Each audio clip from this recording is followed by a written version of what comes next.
Assalamu alaikum warahmatullahi wabarakatuh. Deebi'ee dhufeetiin jira. Akkam nagaa fayyaadhayi. Messaging ta'anu khuni is for what's happening in Western Oromia and some part of our country that is disconnected from communication for over close to 3 months. So here's my idea as an individual, why this concerns me. The Abiy administration have locked down information and every means of communication in Wallaga area, in Western Oromia and some part of Southern Oromia, cutting people off of their families, their loved ones, and communication in general. We have asked time and time again for this administration to restore communication and to allow people to receive important informations that connected their families and communities and loved ones, which has caused a very high emotional distress as well as security issues. As we were going in that direction, now the world is facing an existential threat, a pandemic of a coronavirus. Even in this time, the Ethiopian government refuses to restore services to these people, to deprive them of information, a life-saving information that they need at this time.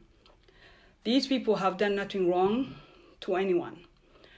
Politics is a game for the power-hungry, but people just want to live their lives. And we have launched a campaign to say, reconnect them to a vital, ever-changing, day-to-day changing information so that they can protect themselves, their families, and their communities.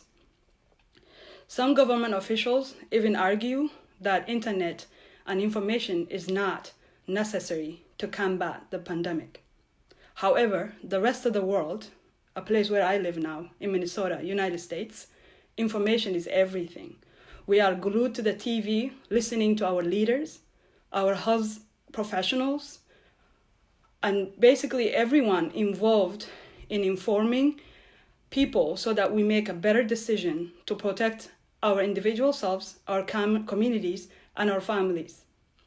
Today, Western Oromia and some part of Southern Oromia is still in the darkness. United Nations have pleaded, and we have wrote many open letters to make this government, turn the switch on. To this day, we have yet to hear the restoration of this communication means. My question is, how far can your government go to satisfy the thirst of power and of control?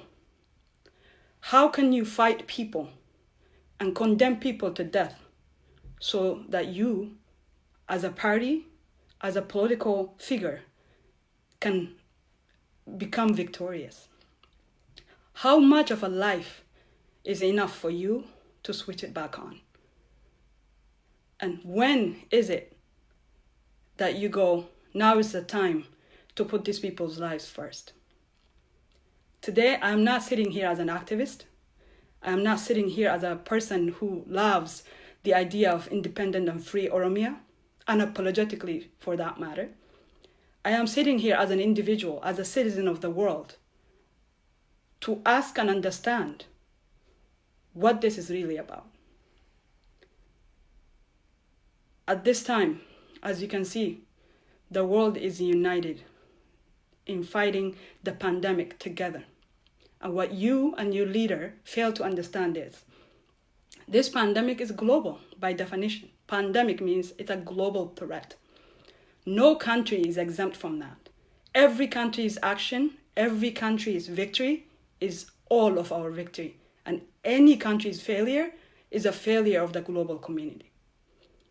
So I ask you, do you want to shoulder that responsibility just because of your political vanity or ego? Or do you want to put people's lives first and put your politics aside and save lives before it's too late? But if you continue as an administration and as a government in this route, rest assured that we're saying to the world, each and every one of you is responsible for the lives we will lose. No one should escape the responsibility of what is about to happen. In normal times, we say, this side and that side, I am this side and I'm that side, and this is winning and that's losing. This is no longer the issue. If you look at our president here in the United States, he extended help to North Korea.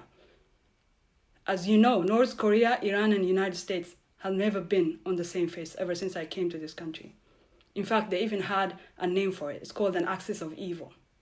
Even them, a mortal enemy, extending help to one another in combating this pandemic.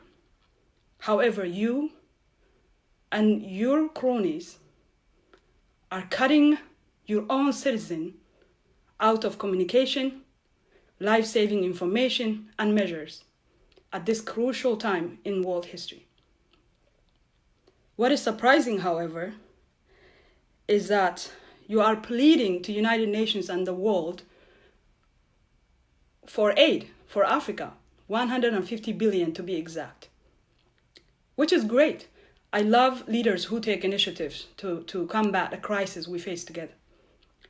But isn't it hypocritical for you to represent all of Africa in fighting the pandemic while you're cutting your own people off of important communication means and measures in your own home country?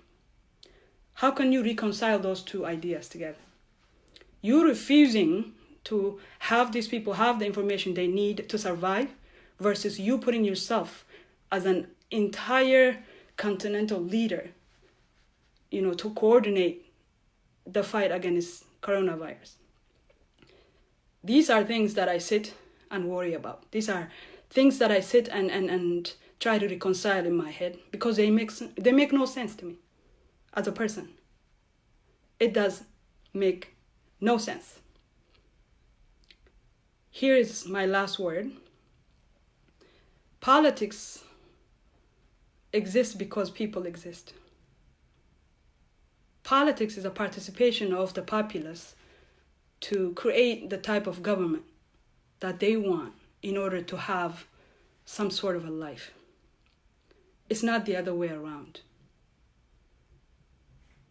I have no fear when I tell you that repressive, egotistical, power-driven individuals have never, ever left anything positive in this world besides pain, war, and negative things that we teach children against. It is not too late for you to change your mind, to right this wrong right, to restore communication, to allow them to have vital information, including medicines in their pharmacies, personally protective equipment for their hospitals and clinics, so the healthcare centers could be ready, so the health professionals could have important information to use to help the people that come through their doors. What you're doing is nothing more than erasing humanity. And you will not be free from this blood. You will not be free from it. None of you are. And so I am speaking in the language the world understands broadly because I want the world to know that we have pleaded to you, that we have asked you, we have spoken for those people that you cut from the world from,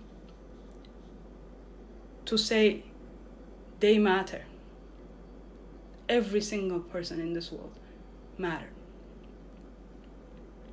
And no society or people should be a bartering tool for a political game. It's not too late. You have time. Do the right thing. Save these people. They have done nothing wrong to you. That's all I can say without being too emotional. And I ask you to reconnect the West ET. Keep it on, and thank you.